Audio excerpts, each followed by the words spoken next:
It should be 21, Sheikh. Yes, we finished with Inshallah. ayat 21. I'm sorry.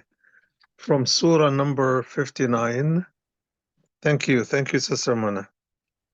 And this set of ayat from Surah 59 talk about the power of Allah subhanahu wa ta'ala and the gift of revelation of the Quran and how much powerful the Quran itself is. So in ayah 21, which I'm not going to repeat everything we said, but the text itself says, if we were to send this Quran on a mountain, you would surely see it split asunder and humble itself out of the awe and fear of Allah. And those examples we do give for people so that they may reflect and ponder. You see, this is the power of the word of Allah. Imagine the power of Allah. Then ayah number 22 starts to talk about Allah himself. It says, He is Allah. Allah is the proper name of God. All other names are descriptive names. But this is the proper name of God. So when you say Allah, you are calling him by his holiest of holy names.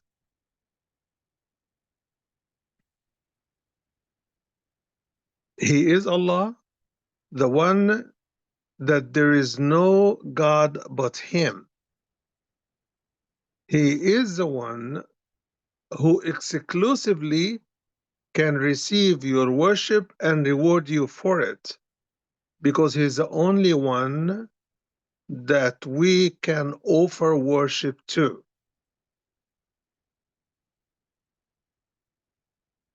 So the word Allah as the proper name of God is the best name to call Allah with. It doesn't mean that other names are not as good. Every one of his holy names is good, equally good.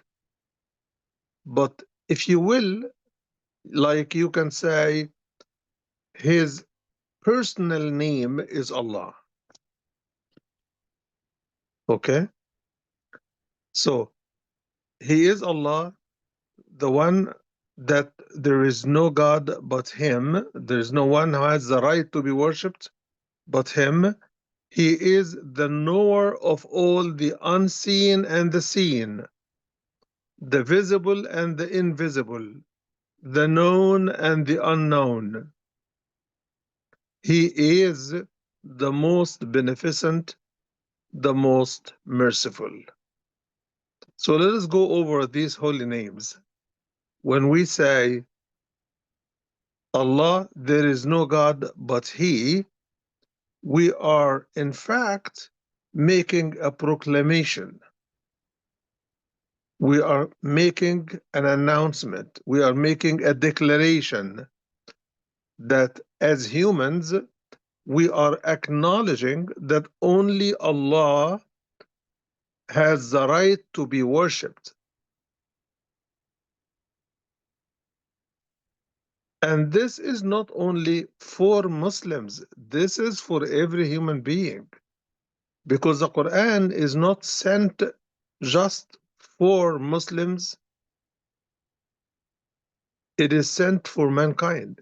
It's Allah's word, the Creator's word, for the entire human race. And also, just mind you, for the jinns. So even jinns receive the Quran and they are required to believe in it and follow it in their own community. And they have communities like us. But let us not dive into their life because that's another subject. But suffice it to say that they are a community parallel to ours. Like the angels are a community, the jinns are a community. Every species that Allah has created is labeled in the Quran as a community, and it also says like you, but they are not similar to us in every aspect. But in the form of being a community, they are. They have their communication systems, they have their rules, they have their obligations, they have their purpose.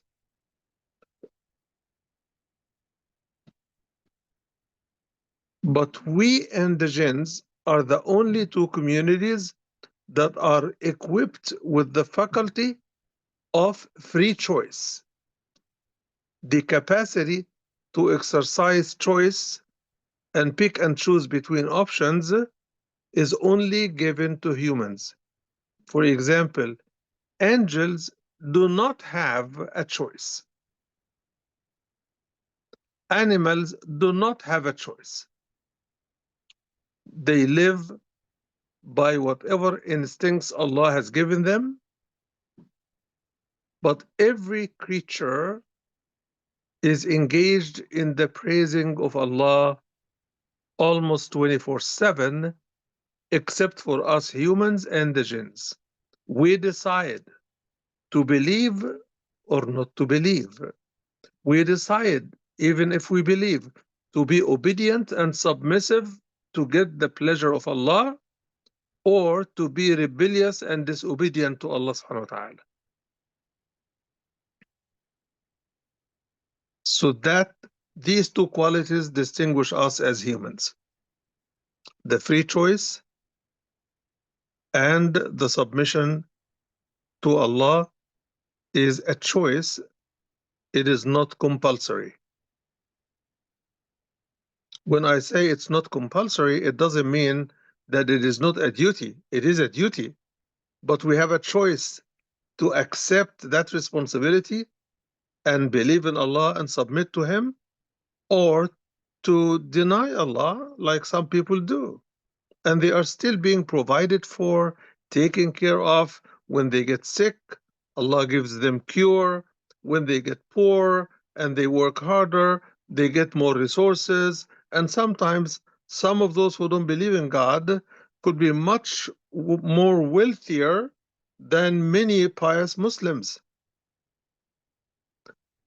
So in this life, we are not rewarded for whatever righteous things we do.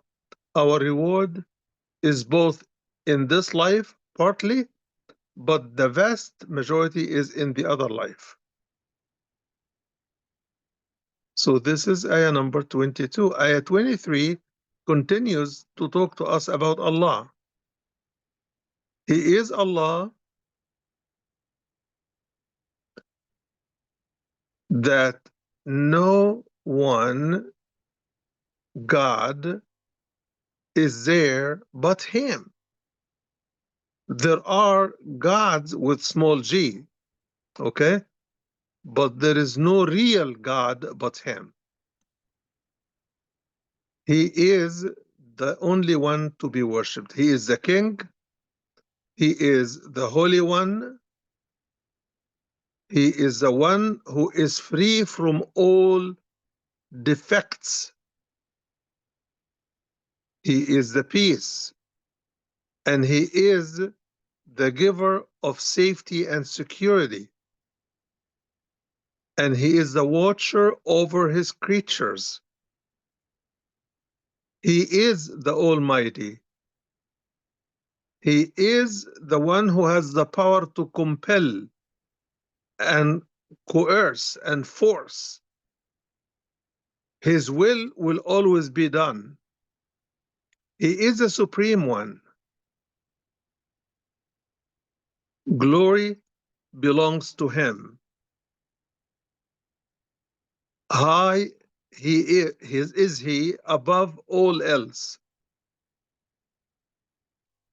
and definitely higher than all what is associated with him falsely as partners or equals. He has no partners, he has no equals. This one single verse is so deep in every word that it can take us a long time to explain. So let me just catch what we can in few minutes. So where it says he is Allah, this is an affirmation of what it says in the previous verse. Where it says there is no God but he, that also is reaffirmation of what is mentioned in the previous verse.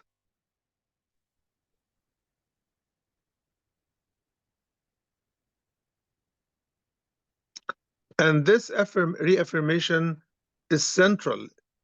It means do not forget who he is.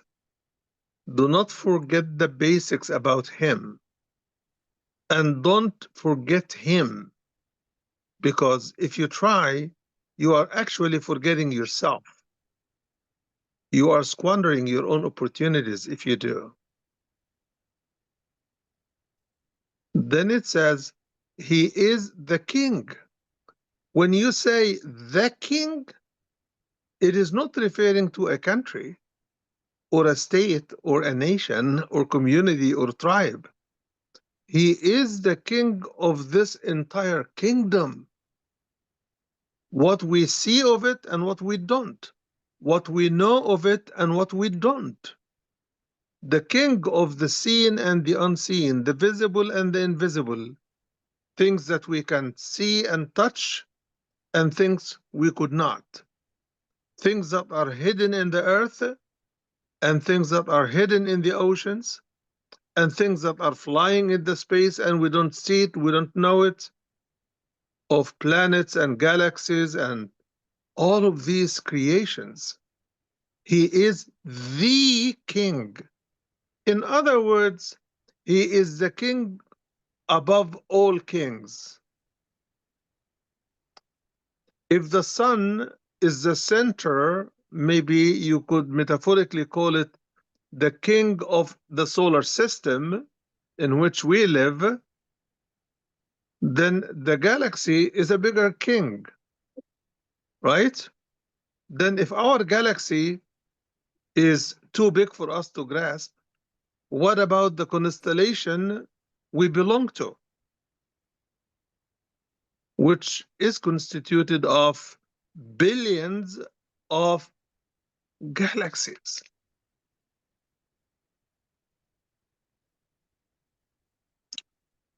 So he is the king. He is the Holy One, Quddus. You marvel at his majesty. You marvel at his power. You marvel at his creations. You marvel as to the varieties of species and creations. Some of them walk on two legs, some of them walk on four, some of them creep on their tummy, some of them fly, some of them are big like an elephant or whatever bigger animals that we had in geological history. And some of them are very tiny, like a bacteria, a virus. We cannot see without a microscope and sometimes electronic microscope.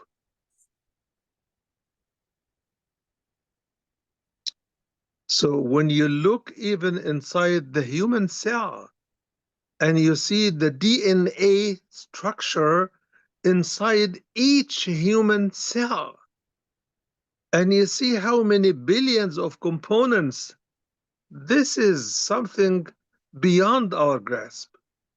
But Allah is disclosing his miracles and signs and greatness of creation and the power of shaping and the power of formatting and forming in front of our own eyes. So we're discovering our gene composite. We're discovering the DNA. We're discovering what is more minute than what we thought will be the unit of a human body, which is the cell. Now we're discovering that the cell itself is a big part.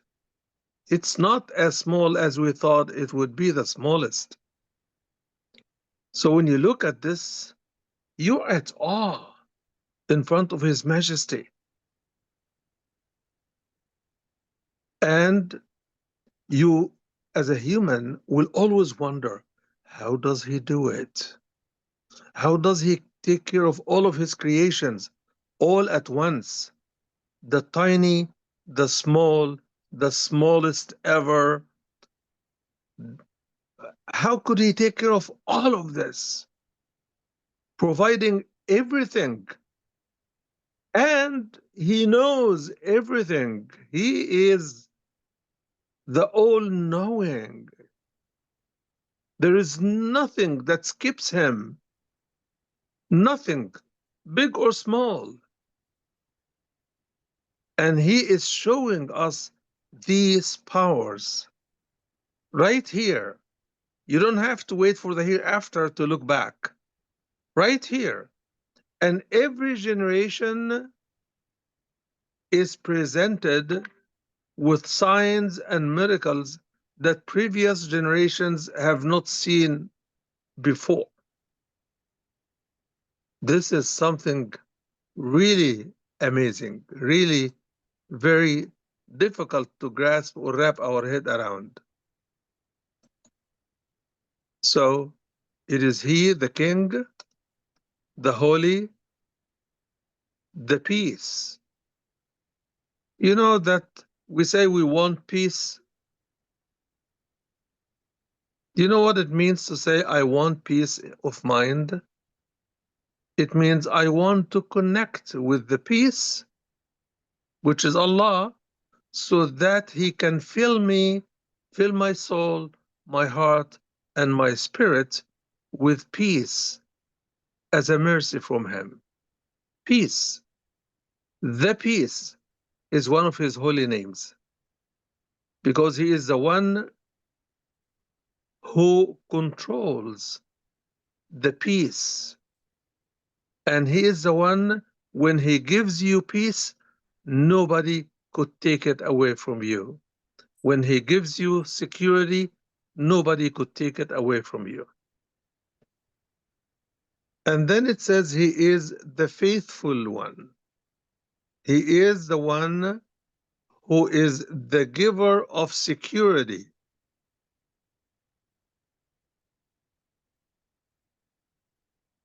Safety. It's all in His hand. Remember last time when you were flying and your flight went through a thunderstorm and everybody is screaming and the airplane is jumping up and down and everybody's shaken to the core and everybody's saying what? Oh God, oh God. Now everybody's calling on Him.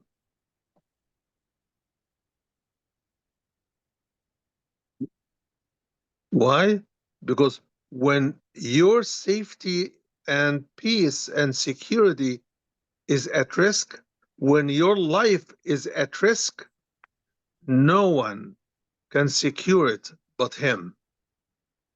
So it is part of our innate nature to resort to Him when it is difficult, when it is tough, when it is insecure, because He is the source of security.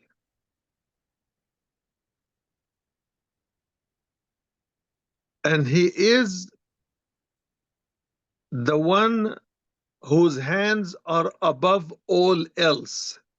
He can force anyone's hands. Mind you, if He could move galaxies around and planets and stars, what is a human being? And that's why Allah subhanahu wa ta'ala poses a rhetorical question in front of us in the Quran, saying, are you more formidable a creation than the heaven? Are you more solid than the heaven? The heaven is that structure that holds together all the galaxies, all the constellations, and everything in between. I'm not saying it holds the earth or the sun. It's holding galaxies and constellations of galaxies.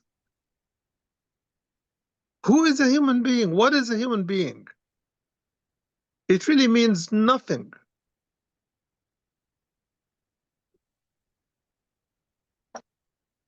So he is the compeller, and he is the owner of all glory. All glory belongs to him. All majesty belongs to him.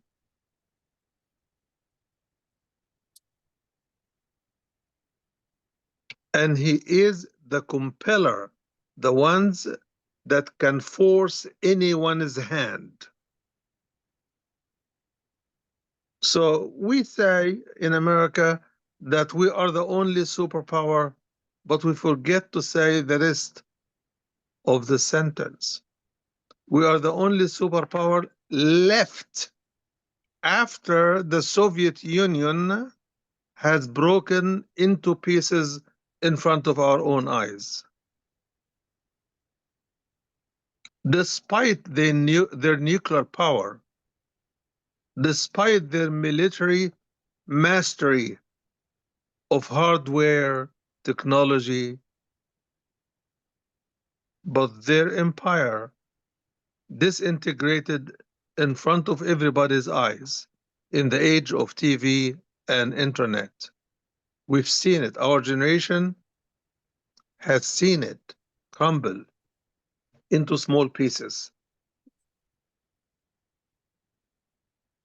So why should America feel so holy and so powerful when we have seen a similarly powerful nation coming into pieces in front of our own eyes? Don't we have minds to think? Don't we have souls to reflect? Don't we have a heart to ponder? So the one who broke into pieces all previous military powers and empires, why should we think that ours is an eternal empire? When Allah says clearly in the Quran that those days we do recycle amongst peoples and nations. So it used to be Britain and France, and it used to be Persia and Rome, and it used to be Turkey and Europe. It used to be China and the rest of the world. Where are all of these empires? And then the last two empires that we have witnessed are the Soviet Empire and the American Empire. When we see the Soviet Union disintegrating in front of our eyes, we should be wise enough and ask Allah to protect what we have. Because we are living under His protection, under His care, in His kingdom. So those holy names mentioned in this ayah number 23 in Surah 29, these holy names are only part of 99 holy names that He has. So when you say Allah, you are summarizing the 99 descriptive, powerful, beautiful names in one name. He is not 99 gods in one. He is one God with 99 names.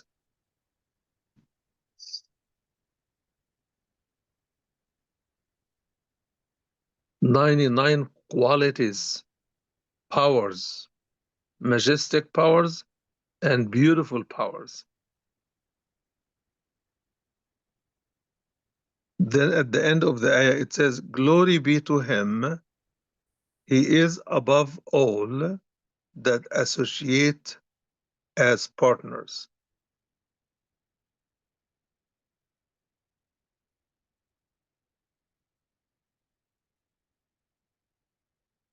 Okay.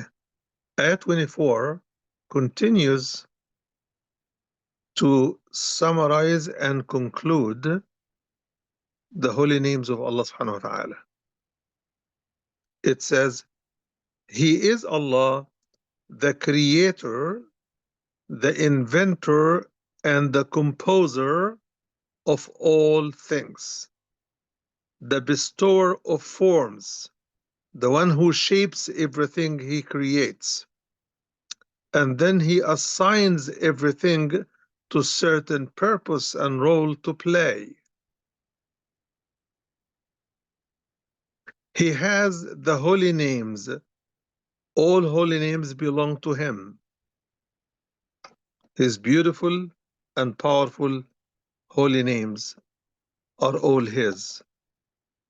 To him belongs all of these very powerful, beautiful, best names of all. And to him all what is in heaven and in the earth are engaged in the chanting of his glory and his praise.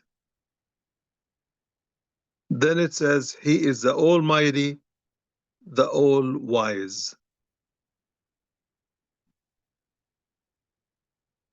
So look again, ayah number 24 says, He is Allah, He is the one who creates. And creates means either something from nothing or something from something else, and they do not belong to each other. Look, for example, to the plants. They come from the earth. What is the earth? Do they look alike? Does the earth look like the plants? Do the plants look like animals? Animals eat plants, and some animals eat other animals. Do they look like each other? We eat some animals that are halal to eat. We eat fish. Do we look like fish? What is the point here? The point here is he creates every species in its own category, in its own shape, for its own functions and roles and purpose. Some are created to help others. Plants help us survive. Water, without which we die. The air, which is just thin air, is what we breathe to have life. Do we look like the air? So people who think that everything came from evolution, they do have a serious problem to answer to.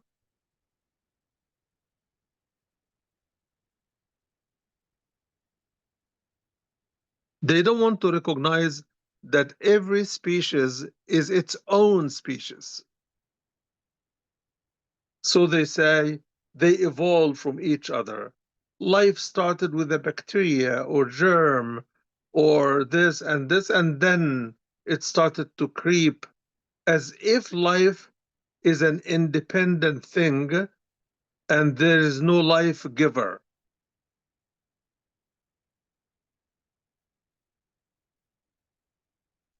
Do you know the most celebrated atheist of the 20th century, Antony Flew, wrote a book in the previous century that was kind of like the Bible of atheism, because he was the prophet of atheism in the 20th century. This man died in the early 21st century decade, the first decade. And before he had died, he wrote two books. One that he wrote as an atheist in the 20th century, titled There Is No God. And it was the Bible of atheism. Every atheist will have this, and they pass it on to others. Then, through his research, and by the blessing of Allah, Allah opened his heart, and he recognized the flaws in the logic he was using. And before he had died, he wrote another book titled There Is, and then he crossed over no, and he put an A. So the title is There Is a God. I urge you to give it to every person you know who is an atheist and tell him, read this man. It's available in PDF online. Anthony Flew, the title, There Is No God, is his old book, and There Is a God is his new book.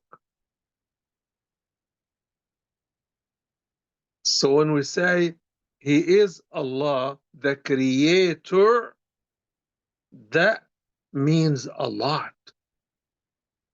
It cuts through all the philosophies that talk about the evolution of creation, or what is called natural phenomenon. Natural phenomenon are only phenomenon that Allah has infused into his creation. Who made the water liquid and the air vapor and the iron solid? Who gave the iron the capacity to be melted under fire and to be liquid? So the Quran answers and says, it is He, Allah, who has created everything and has given it its nature, purpose, and guidance.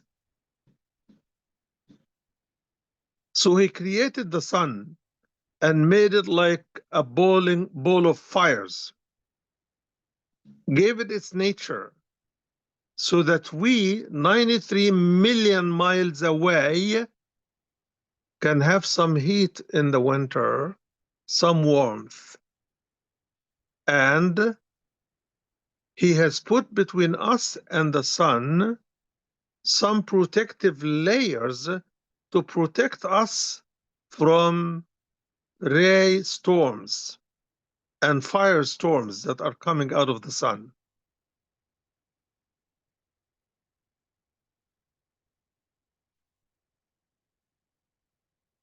These are things that should help us feel safe and secure in this kingdom of His. It's His gift. It is His plan. It is His control. It is His provision. And then He is the creator, and He is the inventor. He is the one that when He makes something, there is nothing wrong with it. You look at a worm, you look at a bee, you look at an ant, you look at an elephant, you look at a snake. Every one of those creations is different. but meticulously complete. Nothing is missing and nothing is extra.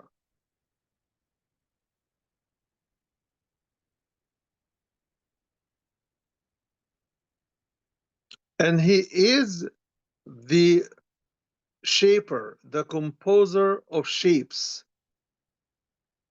He can shape any of his creation the way he sees fit in relevance to the function and the purpose of that creation.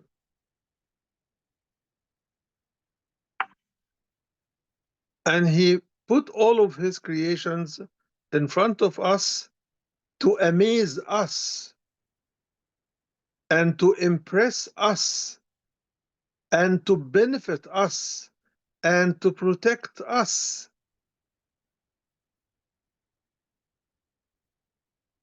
And we, the ignorant creatures, have the audacity to question his knowledge, to question his wisdom. Why does Allah tell us this? Why doesn't he do it this way? Why does he allow this? Why doesn't he allow this? Why is this prohibited and why is this allowed? Why is this prohibited for men and allowed for women, or the opposite? We want to shape the world despite the shape he made it in.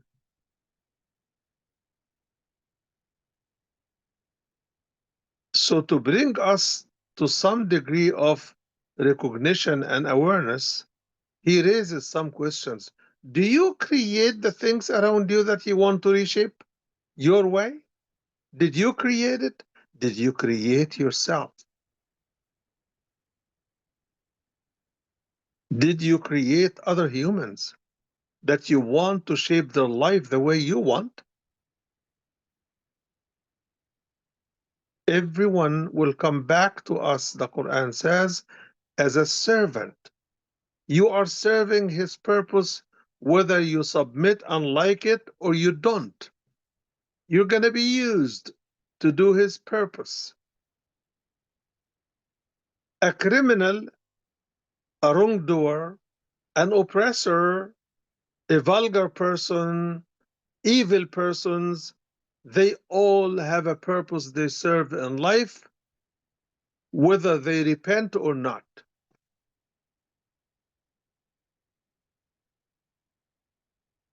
Like the devil has a purpose in life, like the snake has a purpose in life. Allah uses the same creation, like humans, to do good and evil, and He gave us a choice. When we do evil, we should own it. And when we do good, we should be grateful that He enabled us to do good. That's the point of understanding His holy names and how they impact our choices and our life.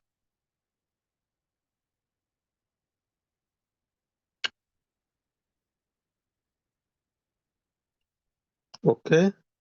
So, and then it says, to Him belongs all the holy, beautiful names, which we call in Arabic al-Asma al-Husna. Those beautiful names are all His. To Him, everything in the heavens and the earth are chanting His praise, chanting His glory. And He is the mighty one, the Almighty, and He is the All-Wise. This is the end of Surah number 59. If anyone has a question, please go ahead and ask your question.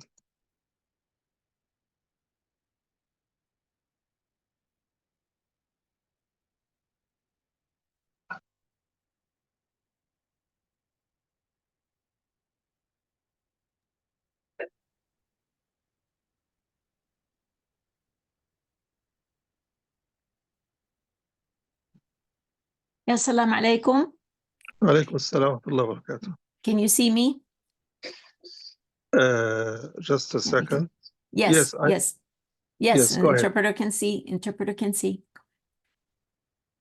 Okay, so my question is, what does the 99 names mean? Could you clarify that? 99 names. Could you explain that?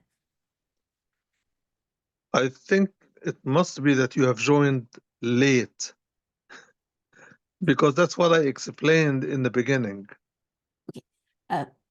So sorry, Sheikh. Okay, he couldn't see the interpreter. Okay, so now he can see the interpreter. Alhamdulillah. Please go Oh, I'm ahead. sorry. Okay, let me explain. Sure, no problem. Okay, so the holy names of Allah are two types: the names that reflect His power and the names that reflect His glory and beauty.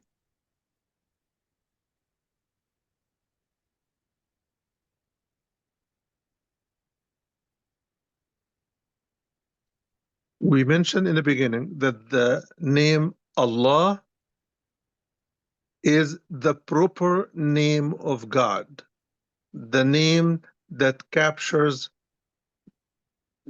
the best way to call Him is by His holy names. And Allah, being the proper name, is the one that is most repeated in the Quran. It comes like almost 1100 times or 1800 times. I'm confusing the numbers.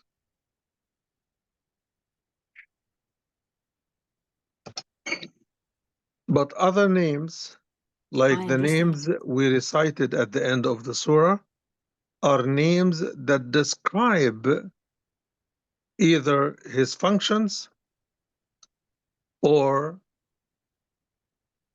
His power or His beauty or the majestic elegance of Allah.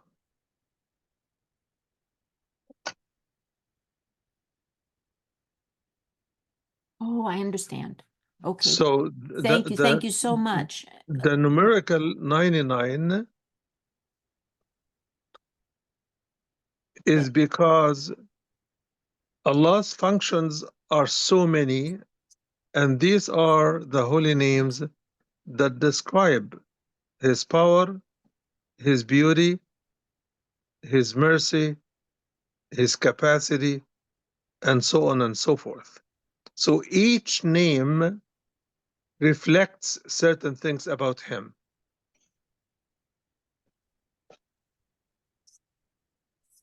Very good question. And to add on to that, the Sheikh brother is saying, but please, I don't understand Allah and God. I mean, aren't they the same thing? No, the word God in English could be used. So Allah means one, I understand.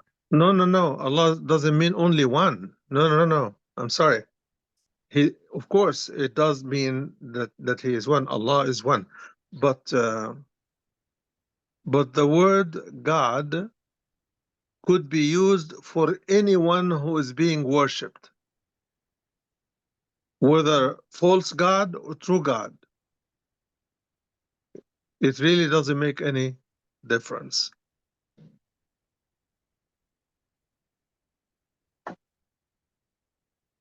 But Allah is the proper name of the only God there is.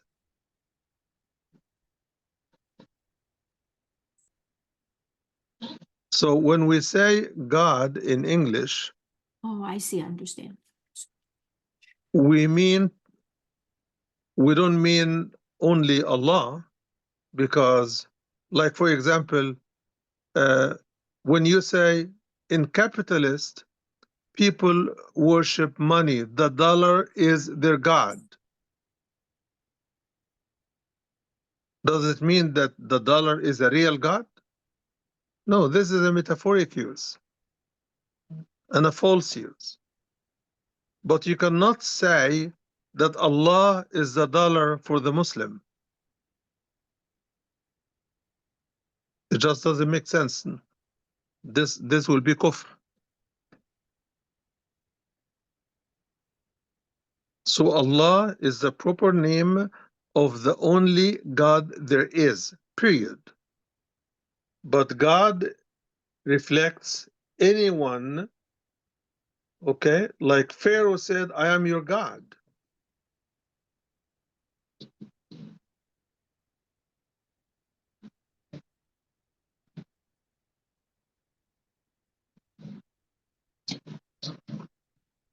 Does it mean that he is our God? No, no.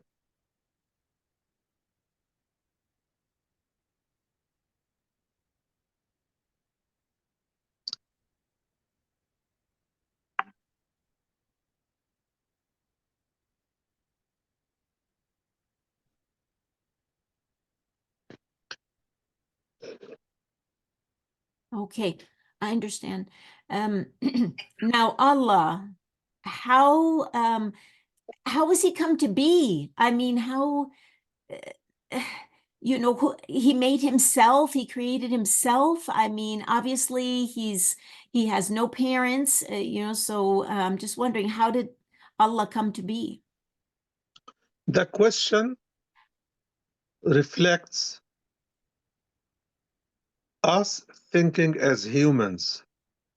So let me put the question in a simple phraseology so that you understand the magnitude of what the question is trying to say.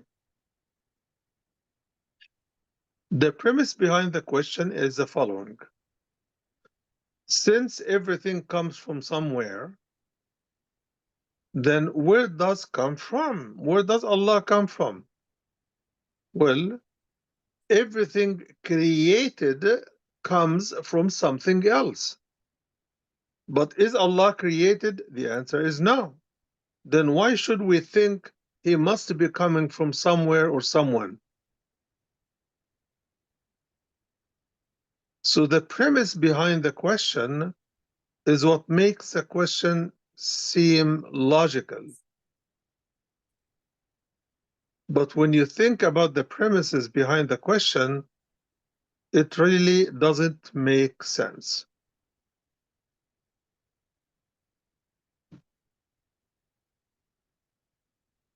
So Allah is the creator of what? One thing, 10 things, 10,000 things, 10 billion things? He is the creator of everything. So he is the beginning, and after everything perishes and disappears, he will be the last.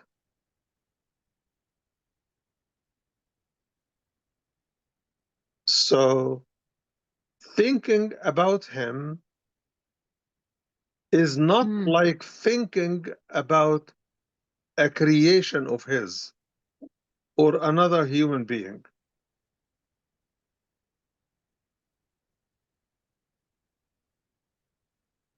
If he is the beginning, then why do we ask about his beginning? He is the beginning.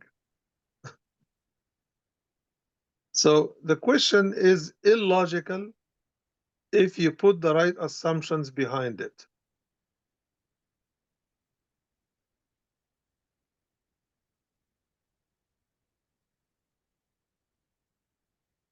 Very good Oh, question. wow, wow. MashaAllah, MashaAllah. Thank you so much. Jazakallah Sure, khair.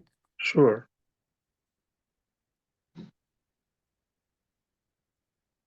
Any other question? I have 1 minute to go. Do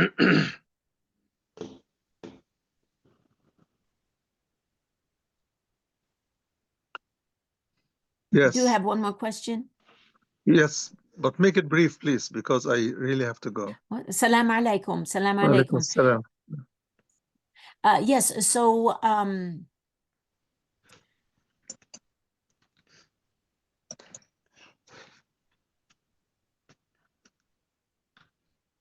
One moment, interpreter's trying to understand. Miriam, do you understand? Yeah, no, I couldn't. I'm sorry, brother, the interpreter doesn't understand. Could you say that again, please?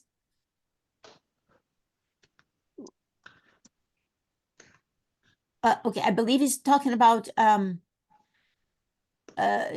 if you have some kind of money, like from a job, like if you're working, okay, and you have your somebody's saying he's talking about zakat, okay, about money earned between okay, so if you earn money from between February and February 2024 to February 2025, okay, so then you have to donate your zakat for, when is how long do you determine your zakat amount? Okay. Or Zakat, what's the timeline for zakat? Sorry yes, to interrupt, Sheikh. yeah. The zakat year starts when you have in your extra money that you save anywhere in any form that exceeds $5,000 or 85 grams of gold.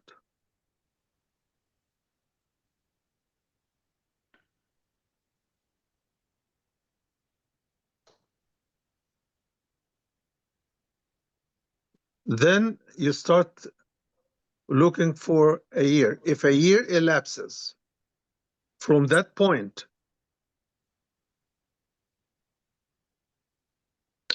and your money ended up being at the end of the year in the same amount, then you pay the zakah. If at the end of the year it is less, then you don't owe zakah.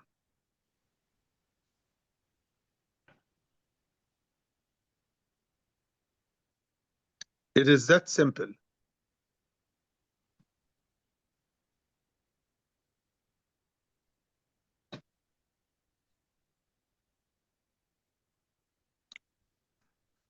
And I'm sorry I have to go. If the answer is not clear, I wish you can join And that's the every WhatsApp. year.